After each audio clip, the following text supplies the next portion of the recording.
Hello everyone, అందరికీ శ్రీరామనవమి శుభాకాంక్షలు. ఈ వీడియోలో ఎంహెచ్ఎస్ఆర్బి ఫార్మసిస్ట్ ఎగ్జామ్ రిజల్ట్స్ గురించి తర్వాత ఏం చేయాలనే విషయాలు ఎక్స్ప్లెయిన్ చేస్తాను. సో అందరికీ తెలిసిందే 2024లో తెలంగాణలో ఎంహెచ్ఎస్ఆర్బి వాళ్ళు ఫార్మసిస్ట్ పోస్ట్కి ఎగ్జామ్ కండక్ట్ చేయడం జరిగింది.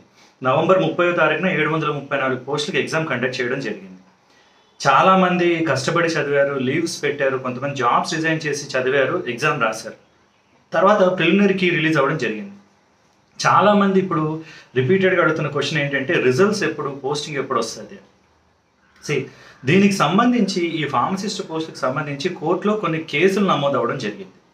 రిజల్ట్ కోర్టు జడ్జిమెంట్తో లింక్ అయి ఉంది. కోర్టు జడ్జిమెంట్ వచ్చినంత వరకు రిజల్ట్ రాదు. ఎగ్జామ్కి ప్రిపేర్ అవ్వడం, చదవడం, ఎగ్జామ్ రాయడం మన చేతిలో ఉన్న పనులు. ఎగ్జామ్ రిజల్ట్ అనేది మన చేతిలో లేనిది, ఎందుకంటే అది కోర్టు వరకు వెళ్ళింది. మీకు అంటే యూజువల్గా గవర్నమెంట్ జాబులు కానీ, పబ్లిక్ సర్వీస్ కమిషన్ కండక్ట్ చేసే జాబులు కానీ రిజల్ట్ రావడానికి, జాబ్ రావడానికి మినిమం కొంత సమయం పడుతుంది.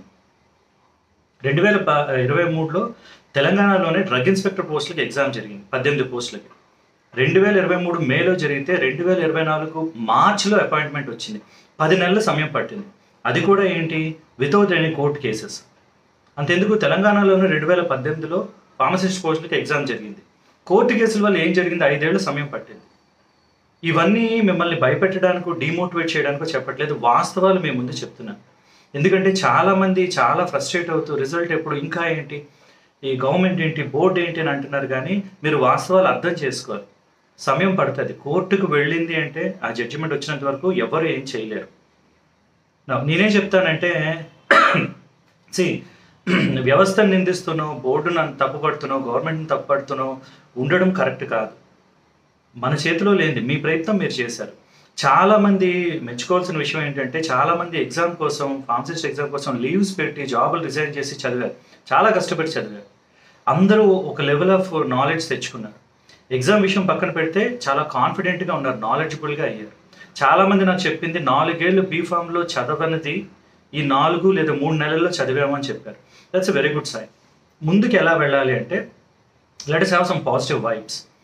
తెలంగాణలోని డ్రగ్ ఇన్స్పెక్టర్ పోస్టులకు నోటిఫికేషన్ వచ్చే ఛాన్స్ చాలా ఎక్కువగా ఉంది. 2 నెలల క్రితం డ్రగ్ కంట్రోల్ అడ్మినిస్ట్రేషన్ వాళ్ళు, DCA వాళ్ళు మాకు 80 పోస్టుల వరకు రిక్వైర్మెంట్ ఉంది అని గవర్నమెంట్కి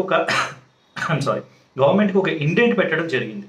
ఇండెంట్ అంటే మాకు ఈ రిక్వైర్మెంట్ ఉంది అని.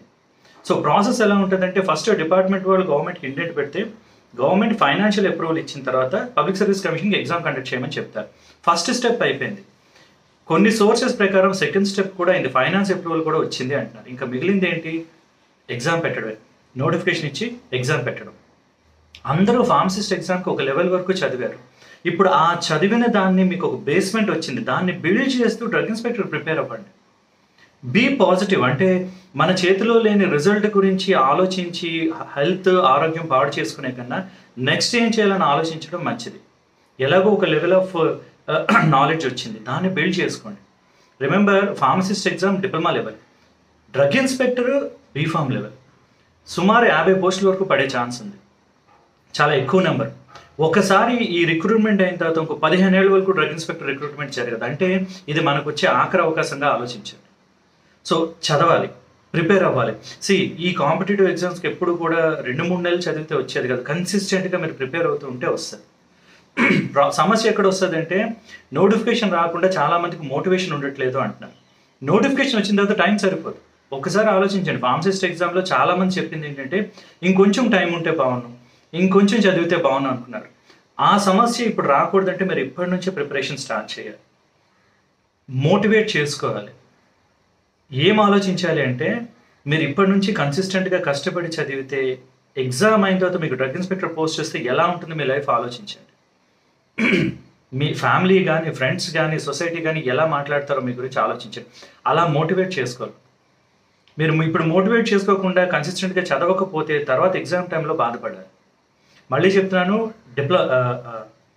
Drug inspector diploma in pharmacy level కాదు, బీఫామ్ లెవెల్, కొంచెం హయ్యర్ లెవెల్ ఉంటుంది.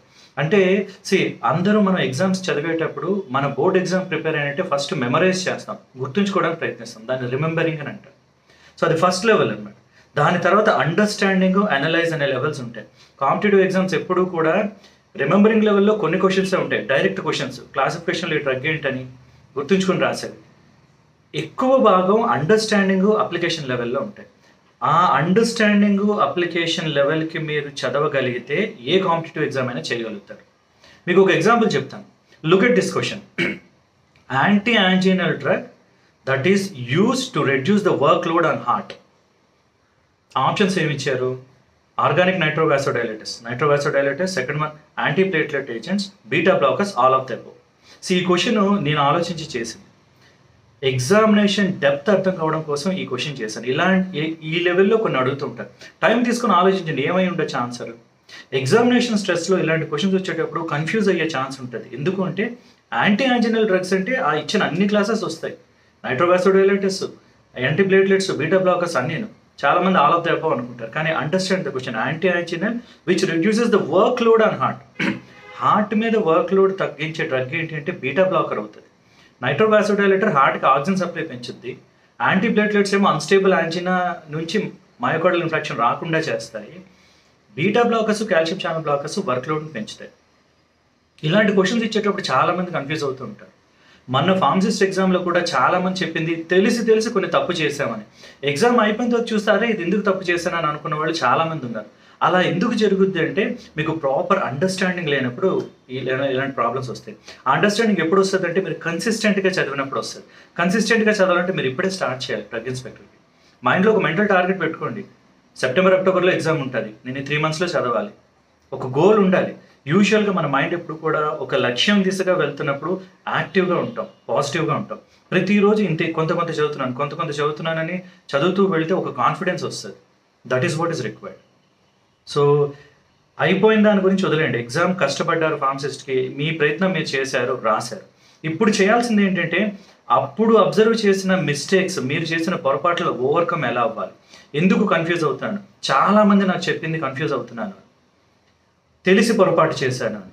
అలా జరగకుండా ఉండాలంటే మీకు సరైన అవగాహన రావాలి. అవగాహన ఎప్పుడు వస్తుందంటే కాన్సెప్ట్స్ని చాలా క్లియర్గా అర్థం చేసుకున్నప్పుడు. ఎప్పుడు క్లియర్గా అర్థం చేసుకుంటాం? కన్సిస్టెంట్గా చదివినప్పుడు. హడావిడిగా ఒక 2 నెలల్లో చదువుతాను, గుర్తుపెట్టుకొని ఎగ్జామ్ రాస్తుంటే చేయలేమండి.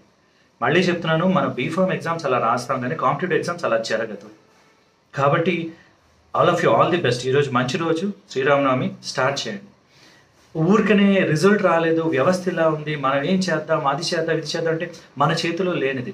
నేను ఎందుకు చెప్తున్నాను అంటే 2020 ఆంధ్రప్రదేశ్ పబ్లిక్ సర్వీస్ కమిషన్లో నేను ఒక ఎగ్జామ్ రాశాను, government polytechnic lecturer. Court case అవ్వడం వల్ల 2 సంవత్సరాలు పట్టింది. ఆ 2 సంవత్సరాలు చాలా ఇబ్బంది పడ్డాం. కోర్టులకు కూడా వెళ్ళి చూసాం ఏం జరుగుతుందని.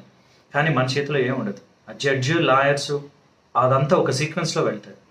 కాబట్టి అన్నెసరీగా స్ట్రెస్ అవ్వద్దు, పాజిటివ్గా ఉండండి. మీరు ఒక బేస్మెంట్ తెచ్చుకున్నారు, చదివారు, దాన్ని ఎలా డెవలప్ చేయాలో అర్థం చేసుకోండి, చదవండి. All the best.